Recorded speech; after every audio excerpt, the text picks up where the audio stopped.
Welcome to another episode of Conversations with Coleman. Before I introduce today's guest, I just want to thank everyone who's supporting the podcast. Thanks to you, I'm now able to outsource the grunt work and focus on preparing for guests. If you'd like to support the podcast, go to my website, colemanhughes.org. My guest today is Peter Singer. Peter Singer is an Australian moral philosopher. He's a professor of bioethics at Princeton University and a laureate professor at the Centre for Applied Philosophy and Public Ethics at the University of Melbourne. He specializes in applied ethics and approaches ethical issues from a secular utilitarian perspective. He's known in particular for his book Animal Liberation, in which he argues in favor of veganism, and his essay Famine, Affluence, and Morality, in which he argues in favor of donating to help the global poor. We talk about whether moral obligations depend on where you happen to be in the world. We talk about whether human happiness is comparative or absolute. We talk about Tyler Cowen's book Stubborn Attachments. We talk about hedonic adaptation and whether the human race is happier now than it was 1,000 years ago. We talk about judging figures from the past and taking down statues. And I drag Peter into American politics by asking him how a consequentialist should view a problem with such a small body count, such as unarmed Americans killed by the police. So without further ado, Peter Singer. Welcome to another episode of Conversations with Coleman. My guest today is Peter Singer. Peter, thanks so much for coming on the show. You're very welcome, Coleman. Happy to be on your show. Yes. We spoke about a week ago on the Comedy Cellar podcast about a wide range of issues, and I want to go over a few of those without boring you by rehashing all the same topics. But just to start, can you give people who may not know you a quick summary of who you are and how you describe what you do? Yeah, sure. I'm a professor of bioethics at Princeton University. I've held that position for just over 20 years. As your listeners can probably tell from my accent, I'm Australian by background. I grew up in Australia, studied at Oxford University, and taught at NYU for a little while, went back to Australia, and then came to Princeton, as I said, about 20 years ago. I'm probably best known for my book, Animal Liberation, which some people credit with having triggered the modern animal rights movement.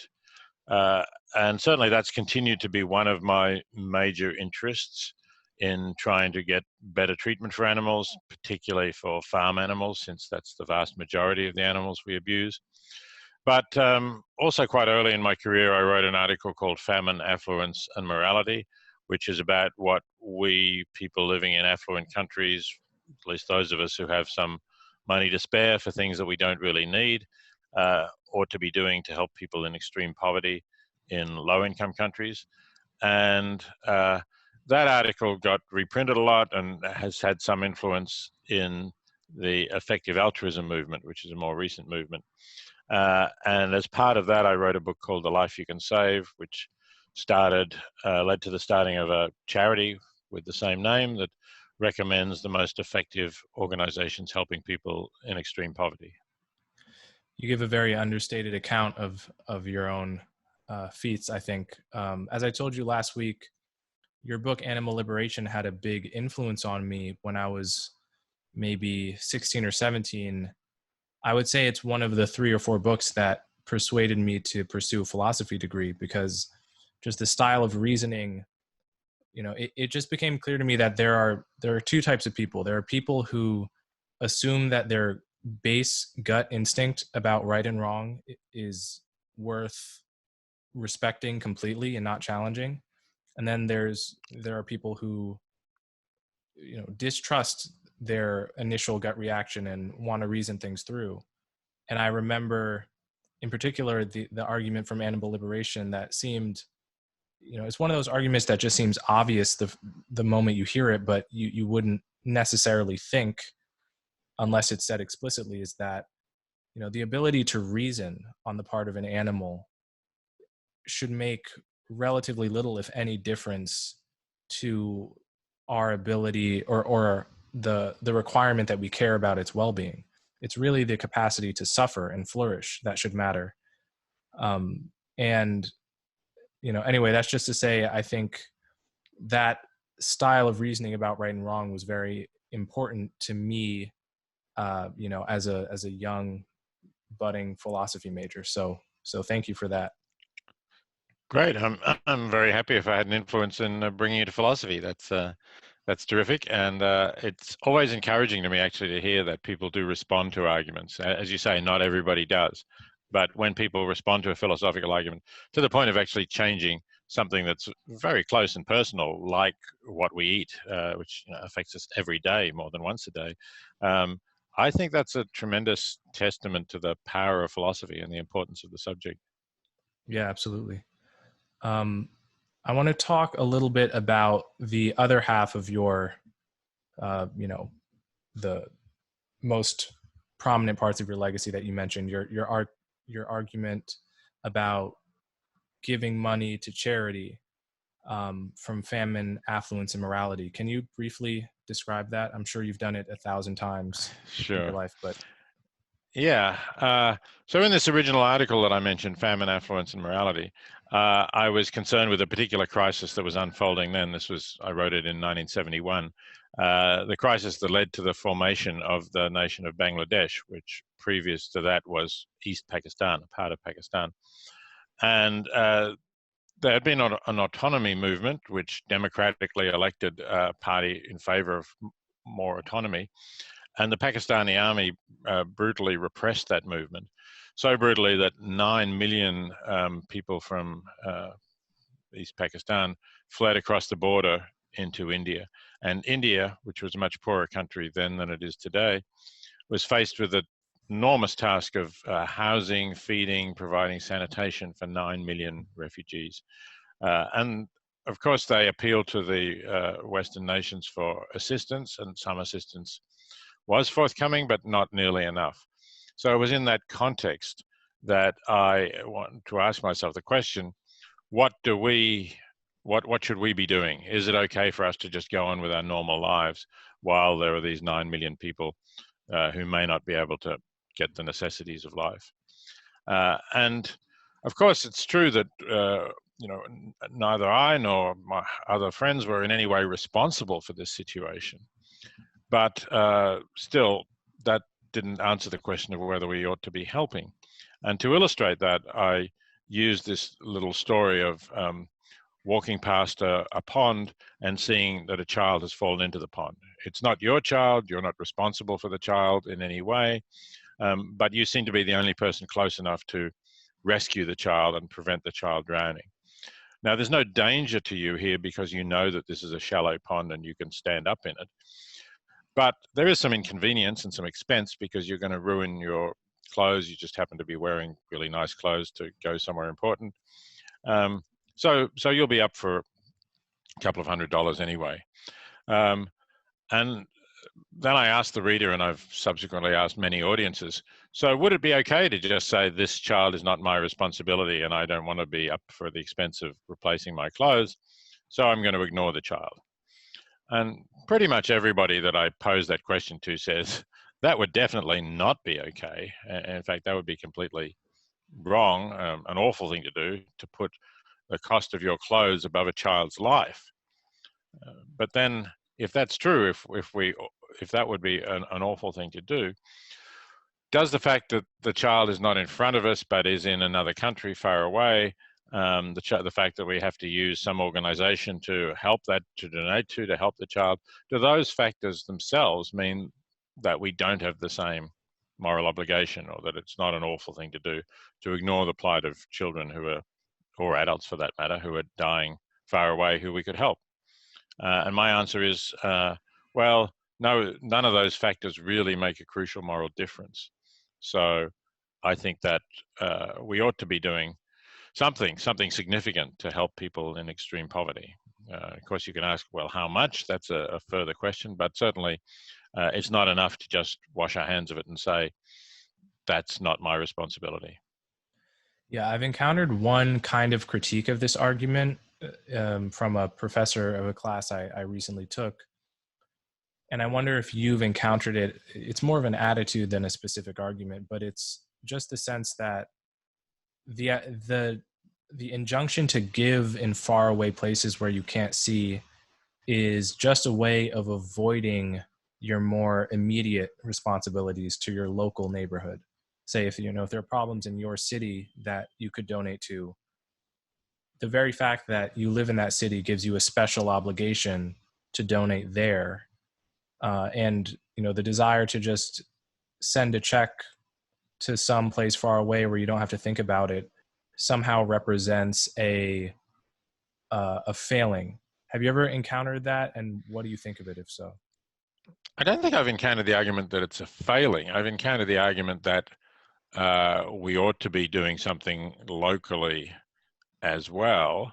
But I don't see, even if let's say for the moment we accept that we ought to be doing something locally, I don't see that absolves you from also doing something further away.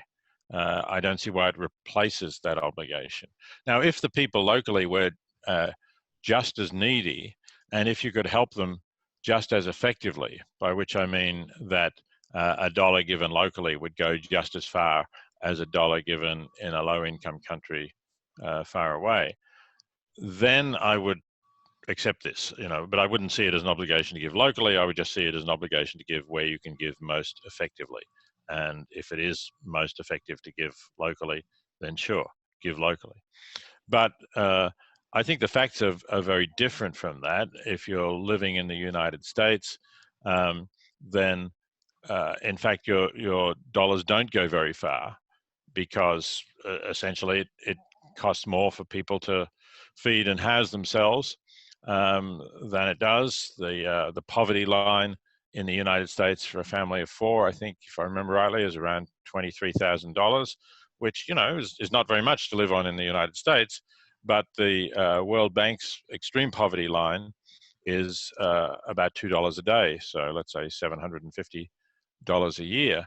So obviously, if you're helping somebody on $750 a year, and you give them, let's say, $750 a year, $750, you've made a huge difference to them. You've doubled their annual income.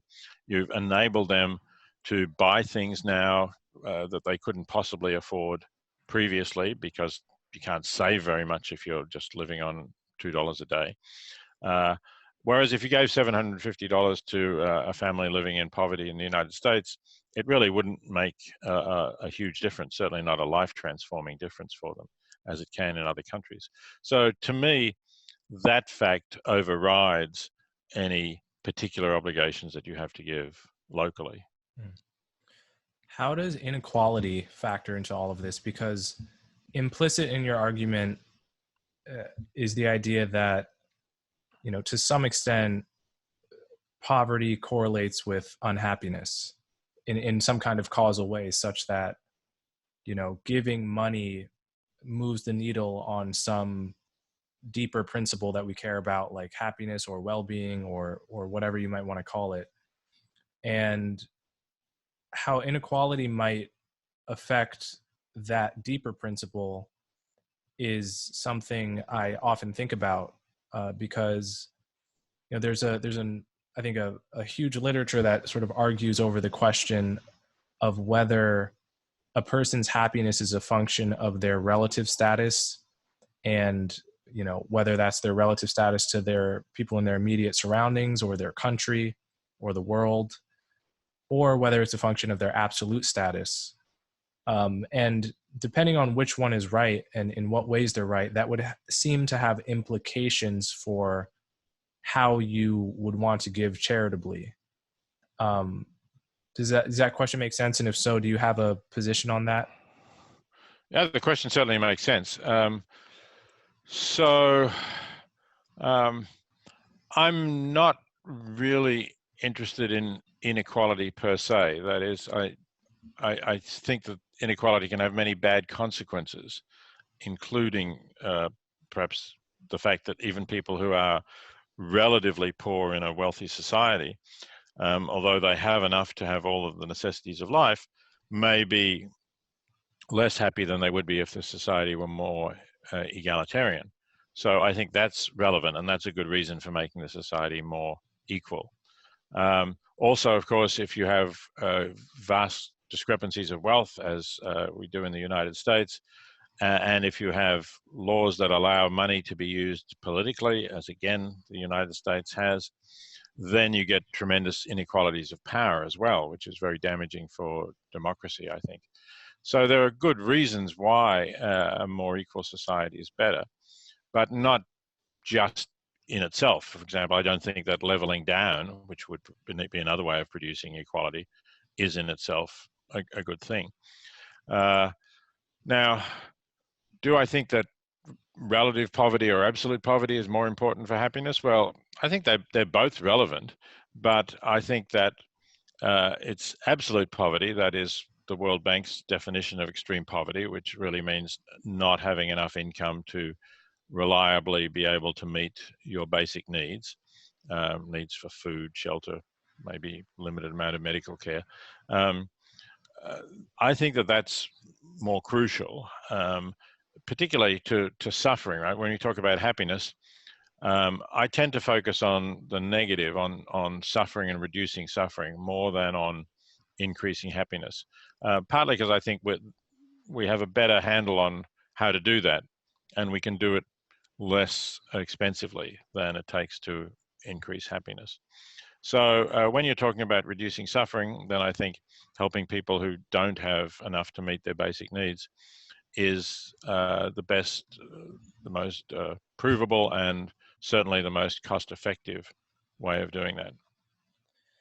So this gets into some interesting trade-offs, and I mentioned Tyler Cowen's book on our last podcast, the Comedy Seller podcast, but I want to sort of re-ask that question and ask it slightly differently. But let me just first give a summary of what I'm talking about for the audience. Tyler Cowen wrote a book called Stubborn Attachments, in which he argues that we have a moral obligation to increase GDP as much as possible without violating human rights, and while also mitigating the effects of climate change and trying to prevent nuclear war. But the bulk of the book is dedicating to arguing why GDP growth is important. And the way he does that is by essentially doing what you did in Famine, Affluence, and Morality with regard to the dimension of space, which is to say, your argument was that the number of miles between you and another person shouldn't diminish your obligation to them. What Cowen does in this book is, the number of years away that you are from a person who's yet unborn, also doesn't diminish your obligation to them. And so, given that GDP functions in terms of compound growth, 0.1% change in the GDP rate will mean over the course of 100 years that the world is much, much wealthier 100 years from now than it would have been with a slightly lower rate. And so what he ends up arguing is that if given a trade-off between reducing inequality, for example, through a welfare program that has a negative effect on GDP, and maximizing GDP, we actually have a moral obligation to do the second, because we would essentially, if we didn't, we would be sacrificing the wealth of many future people for the poverty of a smaller number of people that are alive today. So I'm curious with regard to your reflections on inequality just now, if you think that argument makes sense at all, and how you view that issue, the issue of long time spans in general. I agree with Tyler Cowen that we should not discount the future per se. Of course, the future may be uncertain, and we may not know what effect we'll have on the future. So we can discount that.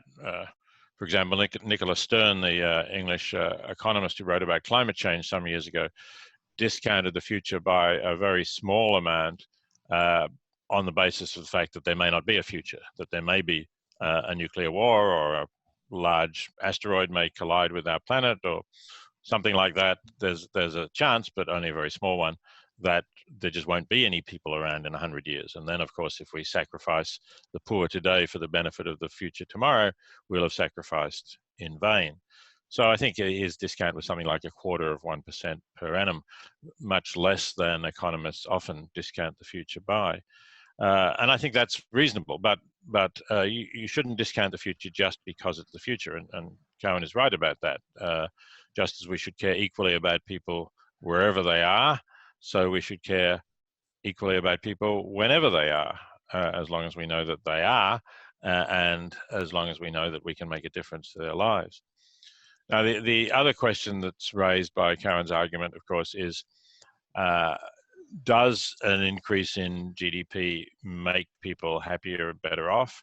And if so, how does that compare with how the welfare program that you mentioned in your example makes people happier and better off?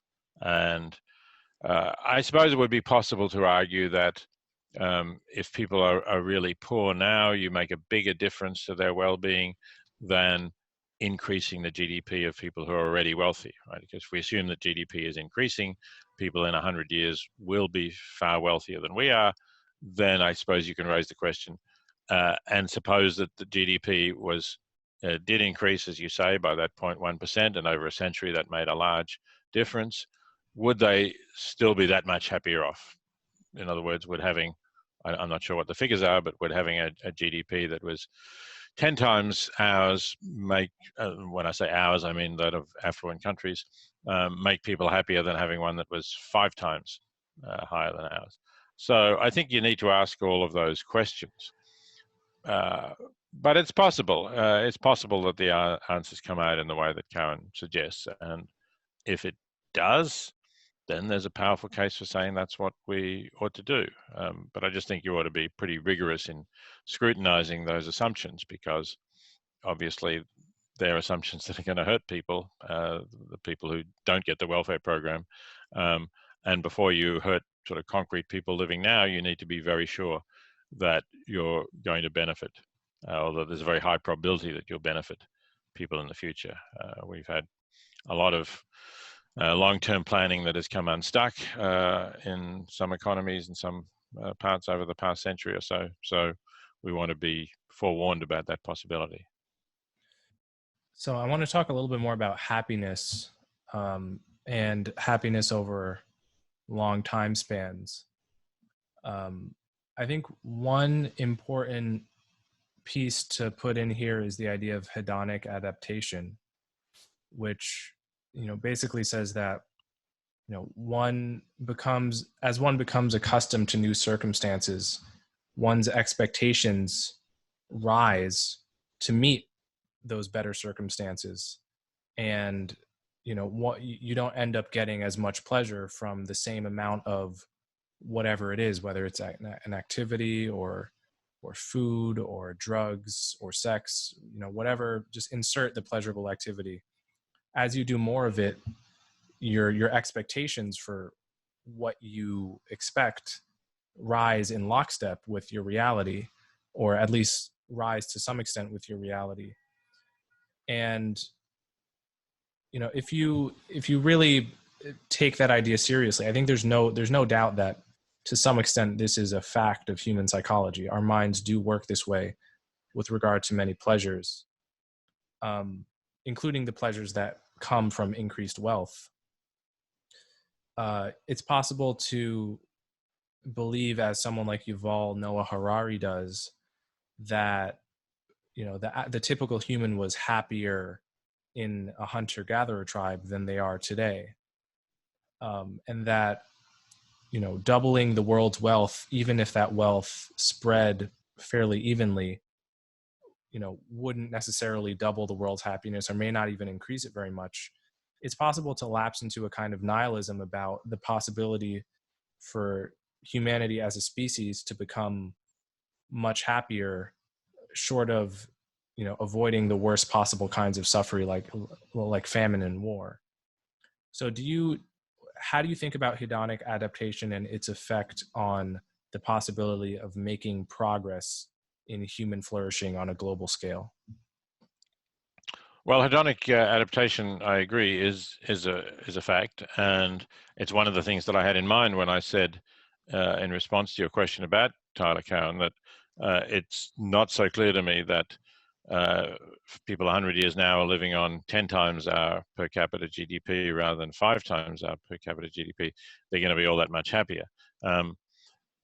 So I think that's true, but I don't agree with Harari's claim about hunter-gatherer societies. They may have been happy in many ways at many times, no doubt, when they were well-fed. No doubt they enjoyed sex as much as we do, although I suppose they couldn't avoid the consequences of pregnancy. But I think the negatives, the suffering that they had that they could not alleviate, must have been much worse. So, if they injured themselves and broke a bone, then they might be in great pain that couldn't be relieved, and might, the injury might fester and go gangrenous, and they might die a slow and horrible death. And well, I just mentioned childbirth or pregnancy in the relation to sex. So again, women must have suffered a lot more in childbirth when that went wrong. We know that maternal mortality rates were, of course, very high. So I think that they had a lot of things went wrong that we have better solutions for. So I think what our greater wealth and scientific knowledge, technology does, is to enable us to avoid some of the worst forms of suffering that people used to experience, and not just hunter-gatherer societies, but even in the 19th century, people suffered horribly from simple things like toothache, which we can generally get attended to pretty rapidly. So I think that we can make people happier, that I think increasing GDP and spreading it around the world does make people happier by reducing severe suffering. And that's not something that we ever adapt to. In other words, there isn't the negative of hedonic adaptation, that suffering stops hurting after a while. So I'm not nihilistic. I think that we can make progress in improving the world and bringing everybody up to a certain level.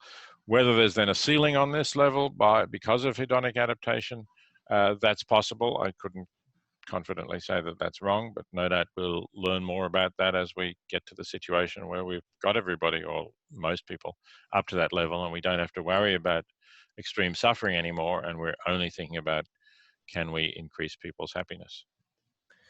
So is there anything that well, let me put it this way: is your famine, affluence, and morality argument about the saving the drowning child? What it does is it uses a simple thought experiment to show why you, as an individual, plausibly have a strong moral obligation to do something. Is there anything similar to that doesn't operate at the scale of an individual, but operates at the scale of a nation in terms of public policy? It's like a policy that nations plausibly have a very strong obligation to adopt, where the moral logic of it is not, extremely difficult or complicated. Well, I do think that countries have moral obligations, and they're not always fulfilling them. I think that's particularly for cases where individual actions don't or aren't likely to be sufficiently effective to achieve the goal. And the example that springs to mind as you were talking is climate change. So I think that individuals can and should do things to reduce their carbon footprint, but I don't think that's going to be enough. I don't think we'll get enough people in the present situation reducing their carbon footprint to avoid catastrophic climate change. And the way to do that is to have governments provide incentives like carbon tax for avoiding carbon, or a cap and trade scheme. And if governments don't do that, then I think we are going to get into a situation where a lot of bad things will happen. You talked about parallel to the drowning child in the pond. Well, we'll have drowning people perhaps as sea levels rise and low-lying regions are inundated. And poorer countries have quite a lot of those low-lying regions because they tend to farm river deltas very intensively. River deltas, of course, have very fertile land, but they're low-lying. So the Mekong Delta is one example. In Bangladesh, the deltas of the great rivers that flow to the sea in the Gulf of Bengal are low-lying areas. The Nile in Egypt. And I think rising sea levels are going to inundate these areas, bring salt into them, which will make them unsuitable for farming. So that's just one example of how the wealthy nations with their high levels of greenhouse gas emissions are harming poorer people. And we could multiply the examples in many different ways, of course. And yes, I think that rich countries have obligations which they are currently not fulfilling, with perhaps a couple of exceptions, to rapidly phase out their greenhouse gas emissions and stop harming the nations that they are, the other countries that they're harming at present. Okay, so I want to pivot a little bit and steer you into some topics that relate to current events and politics. First off, you've written, I think I've read an essay of yours where you talk about judging figures from the past and taking down statues, particularly with regard to, I think, Stalin, and perhaps you remember the essay. I think I talked about statues of Hitler as well. That's right, yeah. So, obviously in America, we're having, we've been having a perpetual argument about, the easiest version of the tough conversation is with Confederate statues and whether they should come down. And then the harder version of the hard conversation is with founding fathers who owned slaves, to, many of whom owned slaves, and to different extents felt either approving or ambivalent or, hypocritically disapproving of slavery. And, this is obviously a symbolic issue. It's not an issue on which lives actually turn. So, I guess I have two questions. The first is just, what do you think about the value of symbols to begin with? You're a, famously a consequentialist philosopher, and I am too, which means I try to base my reasoning about right and wrong on the consequences of actions, as concretely as possible.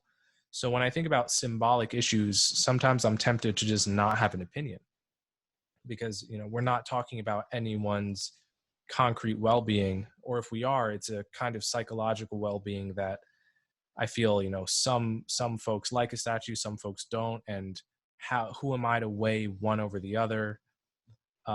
So first off, what do you think about the value of symbols, morally speaking, when we talk about statues? Like you, I tend to look at future consequences, and I think it depends on to what extent people notice and are affected by the symbols. And one of the perhaps the ironies of the movement to look at these symbols is that people notice them more. No doubt there are people in southern cities, maybe African Americans whose ancestors were slaves, who walk past these statues of Confederate generals without noticing them, thinking about who they were. Now they think, hey, wait a minute, my city's got a statue up of somebody who was trying to defend the enslavement of my ancestors, and I don't like that. It makes me feel bad when I walk past that. Same thing happened actually at Princeton with Woodrow Wilson, because I'd been at Princeton for many years before the Black Lives Matter movement brought up the fact that Wilson was a racist who reintroduced segregation into the federal civil service after it had been abandoned, for, 20 or 30 years after it had gone from the civil service. So I imagine there were many there's a college called Wilson College at Princeton, of which I happened to be an honorary fellow, and I sometimes eat in their dining room. There was a huge picture, like a wall poster of Woodrow Wilson on that dining room. And I'm sure many people walked past it and had no idea, as I had no idea, that we were walking past a picture of somebody who was a racist who reintroduced segregation into the federal civil service.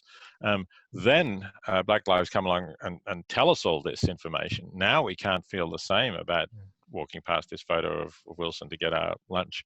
And so then you guess once people are aware of that and they're offended and troubled by it, and feel, hey, why is this university honoring somebody who wouldn't have wanted me to even be a student at this university, then I can understand that there's a reason for taking this down.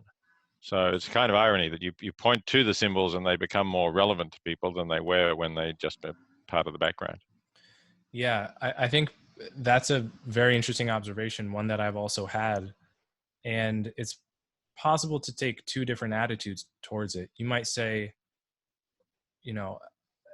it's always good to become educated about the ugly parts of a person's legacy, even if what comes along with that is a kind of mental suffering.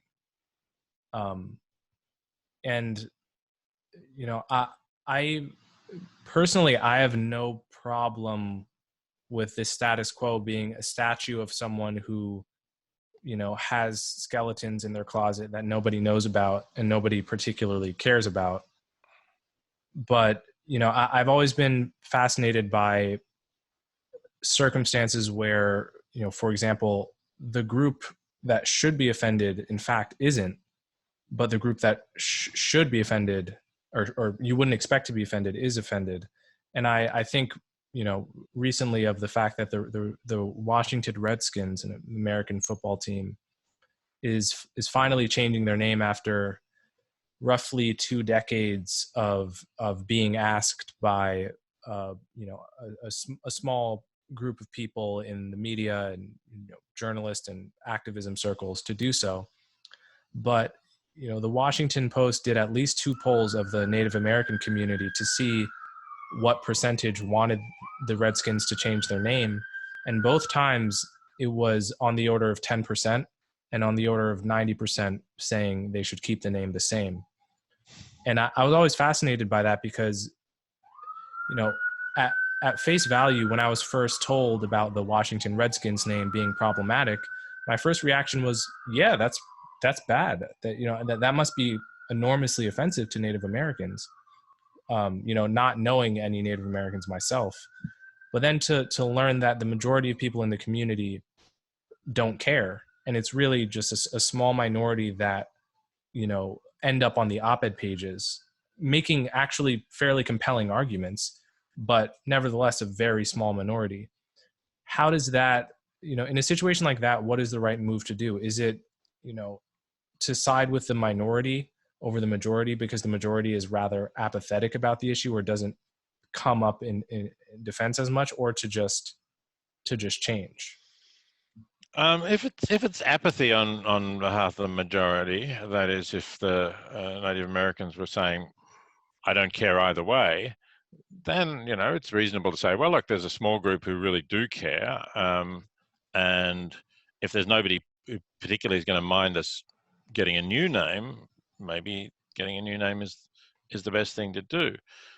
If, on the other hand, the majority of the community said, hey, we like them being called Redskins, we don't find that an offensive term, and we're proud to have, people of our ethnic group remembered as, thought of as part of a football team, maybe they think it shows that we're strong or athletic or something, because presumably football teams don't name themselves after groups that they think would not be athletic, vigorous competitive players.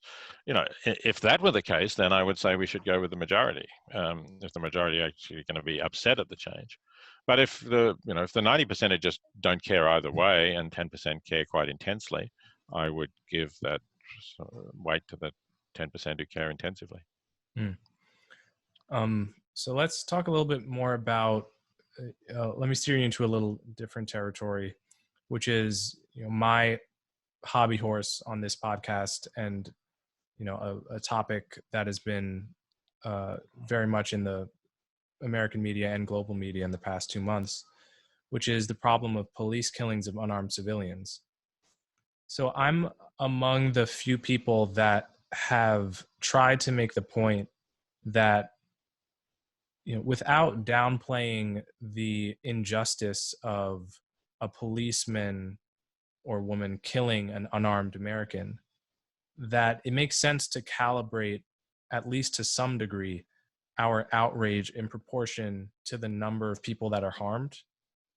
And I actually, it reminds me, I recently had Neil deGrasse Tyson on the podcast. And a few months ago, I believe he got into hot water for in the wake of a school shooting that we had. I think it was a school shooting where he observed how many problems that we don't tend to think about as important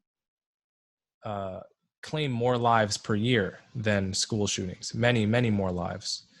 And he was, as they say, ratioed on Twitter for making this point, and ended up, I think, apologizing, if not for the content, then for the, saying the wrong thing at the wrong time or being tone deaf or something. So I'm among the people that has been routinely tone deaf, I suppose, about the point about police killings of unarmed Americans, which claim on the order of 40 to 50 lives per year. And again, it's not that there's no reason to care about that. That is a problem. I want to underscore that, but the global protest that this has inspired, when we live in a context where we have many problems that claim that's on the order of a lightning strike kind of a problem, where I often try to point to the problem of homicide as a problem that just claims thousands of lives a year, and that we have that represents a similar public policy failure to our public policy failure on shooting of unarmed police, but a public policy failure that just claims many more lives in America. At least this is not true where you live, I believe, and not true in most of Europe. But so all that to say, the way I think about this issue is a straightforward result of consequentialist reasoning. And I wonder to what extent you think about this when you read the news, and to what extent you calibrate your outrage on an issue like police killings of unarmed civilians by the numbers. I do think the numbers are relevant, certainly. And the example that I most often talk about in terms of numbers goes back to the animal movement, where if you ask where do most of the donations people make to help animals go, the answer is to shelters and pounds and rescue operations for dogs and cats. Something like maybe 80 to 90% of the money the public gives goes to those organizations. And where is most of the animal suffering? And the answer clearly is farmed animals, particularly, obviously, animals in factory farms, in intensive farms, where, in the United States, we're talking about billions of animals that live their lives indoors in intensive farms every year. And we're talking about a few million abused dogs and cats. So it's a huge difference. And I think people get outraged by photos of an abused dog or cat because they care about dogs and cats and they love them, and they don't care that much about pigs or chickens. But I think we should be more outraged by the immense amount of suffering that we inflict on billions of chickens and pigs, and in particular, and give much more weight to that than we do to the abuse of dogs and cats. So the question is something similar appropriate, and something similar going on in the case of the outrage about police killings? And I think possibly it is. And I think here the explanation is not so much that we, as with dogs and cats, that there are certain species that we live with and care about more. It's more that we've had such dramatic and horrifying videos of this happening. I mean, the death of George Floyd was one example where we see that on video. We see it going on for a long time. We hear him saying he can't breathe. We see the police officer maintaining his knee on the neck, and that's just outrageous. And then we have these other videos of, was it Rayla Brooks in Atlanta, who was running away and when shot in the back by police, after a clearly non-violent encounter, and you see those videos and you think, my God, how can people do this? This is horrendous. And that's why people want to do something about it. They want to join in the march. And we have these identifiable victims. We can say, George Floyd, Rayla Brooks, and the various others, Trayvon Martin, you go back there. And when you talk about homicides, which I agree is obviously a much larger problem, we don't usually have those videos. Obviously, general murderers don't carry body cams to record what they're doing, or they don't do it in public where other people are videoing. And you say it is a bigger problem, which I think is true, but is it an equally tractable problem? Is it something that we know what to do about? Now, to some extent, I think the answer to that is yes. What we need to do about that is get guns out of the hands of civilians in America. But we were on that Comedy Cellar program, and Noam there said something like, "Yeah, well, good luck with that," as if to say, that's politically impossible in the United States. Now, I don't know enough about US politics to say, is that politically impossible? Over what time period is it politically impossible? It is an extraordinary fact about the United States that so many people carry guns, and that's completely unlike where I'm speaking from now in Australia. It's completely unlike Europe and the United Kingdom and most other places that I'm familiar with. And that's reflected in the homicide rates, of course, and in the rates of other deaths by shooting, including accidental deaths of children. So that seems to me to be something that is definitely worth campaigning about. And it looked like, after the school shooting, what was the name? I forget the name of the school, but that started this big movement, and people were getting out on the streets. And I kind of wish that had gone on, and achieved the momentum and the influence that the current Black Lives Matter movement has after the death of George Floyd, because that would have, I think, been a much better thing. It would have actually not only reduced general homicides, but would have reduced police shootings as well, because the police would have had less reason to believe that anybody that they stop is likely to be carrying a gun. So to that extent, I agree with you. But I do also want to say that I think those videos do demonstrate something really sickening that goes on with the culture in some police forces. And I can well understand that people are outraged by that and they want to stop it. Yeah, I definitely think the videos are a huge, probably the main cause of the upswelling concern about this issue and the rise of smartphones and social media. I just want to say, I think you may have said Rayshard Brooks in Atlanta, who got shot in the back. I don't think he was shot in the back. He was the one that was turning and pointing his taser at the cop as he got shot. Right? Yeah, you're right. But he was some distance from the cop, and I think the cop knew that the taser actually wasn't going to work anymore. As what I read, the tasers only can be used twice, and the cop had already used that taser twice. Right. So the cop should have known anyway that the taser was no threat to him. Yeah. In any event, I think it is, in addition to being a result of the videos, I think it's also a result of ideas, because in the smartphone era, we not only have videos of cops doing awful things to Black people, there are those that circulate, once every few months, as you mentioned. There are, just as many videos of cops doing those to white people that don't get circulated. There are videos of just horrible, I saw a video on Twitter the other day of just a drive-by shooting in a neighborhood. A guy just walks up, drives up. This man is walking, holding his young daughter's hand. She doesn't look like she can be older than 5. And a car pulls up next to him and shoots him dead. This is the kind of thing that happens with regularity in high crime pockets of America, which happen to be predominantly Black. And there is video of all of this stuff, but the video that ends up going viral, I think, reflects a pre-existing attitude that people have to care about certain things more than others. Because there's just an infinity of video of anything you want. You can fill your whole day up with any particular cause for concern in the modern era. So I think there still is a burden of explaining why this issue is the one that has so deeply rattled the American, and I guess frankly global, moral conscience.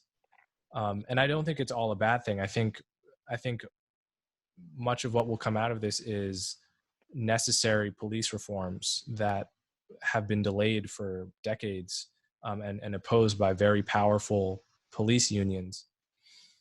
But I worry about the underlying biases that cause those concerns, preventing us from ever coming to grips with the problem of violent crime and homicide in neighborhoods where the number one cause of death for Black men in their 20s is homicide, and well over 50%, upwards of 80 or 90% of them go unsolved. So you have this internecine violence where your brother gets killed and you feel like you have to get the person back because you're living in a condition where the state monopoly on violence basically doesn't obtain. So I worry about the underlying bias preventing us from having a serious national movement around that issue, the way that we, for example, had one about drunk driving in the 80s. Mm-hmm. Yeah.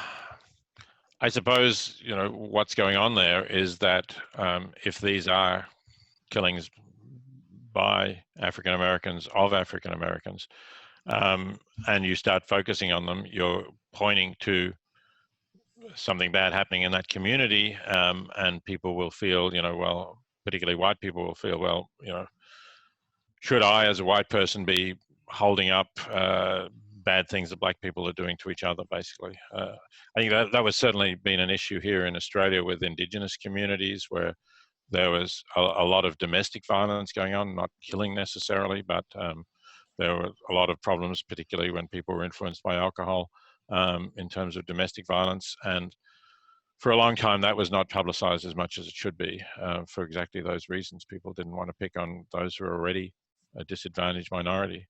But in fact, when it did start to come out, then many of the Indigenous women in particular spoke up, and we're glad that something had been said about that and that things were being done about it. Yeah, I think there's around every topic like this, whether it's in Indigenous communities in Australia or Black Americans, there's, I think, on the part of many people, a profound discomfort in broaching the topic. And that's, I think it goes back to what I said at the beginning, where, you're either we trust our discomfort about a subject and just bar off any subject that elicits discomfort, or we distrust the feeling, your initial gut reaction to a conversation, and go deeper and actually find reasons or look for reasons why you should care more or less about something. And I think I think that in a nutshell describes a lot of what you've been concerned with in your career, not about these specific topics, but about, not just obeying your first emotional impulse about what it means to be a good person and, which issues deserve your attention. And I do see what we're going through now as a kind of crisis of obeying the first emotional impulse. And to the extent that that causes good things, I think it causes those good things sort of by accident. And so I worry about the long-term health of a society that um, is afraid to look at the uncomfortable issues. Yeah, I agree. I think we should be looking at uncomfortable issues. We should be prepared to do that. And that's one of the things that worries me about the kind of online culture of harassment and abuse that occurs when people dare to raise issues that leave them open to, possibly quite unjustifiable attacks of against what they're doing, being hostile or racist or homophobic or against trans people, something of that sort. And there are too many cases of people who have suffered from that. And actually, that's one of the reasons why I, together with a couple of colleagues, am establishing a journal called the Journal of Controversial Ideas, which will be an academic peer-reviewed journal. So it's not going to accept any kinds of rants that don't have lots of evidence and argument. But it will enable people who are worried about being harassed for having controversial views to publish under a pseudonym if they wish to do so, which other academic journals generally don't do. So we're trying to ensure that there is a space for controversial ideas that people can publish, as I say, good, well-argued arguments with evidence without the risk of sacrificing their career or being personally abused for doing so. Yeah, I actually remember seeing that 1 or 2 years ago, reading about that idea being in the works. Is that still in the works? What's the timeline? Yeah, it's taken a little longer for us to get it established than we hoped, because we want it to be an open access journal so that people can access it without having a library subscription or paying a lot of money. And we've found a way of doing that now. And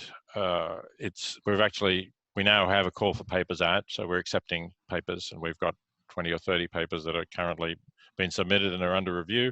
None of them have completed the review process as yet, but we're hoping that will happen within the next couple of months, and we'll start to put some papers out on the website. Okay, that's awesome. I really look forward to that. Before I let you go, Peter, can you point people to your latest book, or the book you're most recently advertising, and tell people where they can find you on the internet? So the next book that will come out is going to be a book called Why Vegan, which is a collection of some of my past essays. It'll be published by Norton in October, and that will restate some of the things that I've written over the years, with also something recent about the connection between factory farming and pandemics, and wet markets and pandemics. Prior to that, so the other thing that I've been doing is working on effective altruism, and with this charity, The Life You Can Save. I did a 10th anniversary edition of The Life You Can Save, a new edition, and again we've made that completely free as well. So if you go to thelifeyoucansave.org, you can download a digital copy of the book free. You can also get an audio copy free, and the audio has been done by a number of well-known people who've freely donated their time because they support the ideas of the book. So people like Kristen Bell, the actress, Paul Simon, the singer-songwriter, Stephen Fry, a BBC host. Actually, one of the things I like about the audio is that we have a number of different ways of speaking English in it. We have, I read a chapter in my Australian accent, Stephen Fry has a beautiful English accent, we have Americans, we have a Shabana Azmi, who's a very famous Indian actress, we have a Winnie Alma, who's an African woman reading. So I really like the globalism of the audio edition of The Life You Can Save. That's awesome. Well, thank you so much. It's been a true pleasure to have you on, and hope to see you again. Great. Thanks. It's been glad to have the opportunity of talking to you about a range of interesting issues. Bye.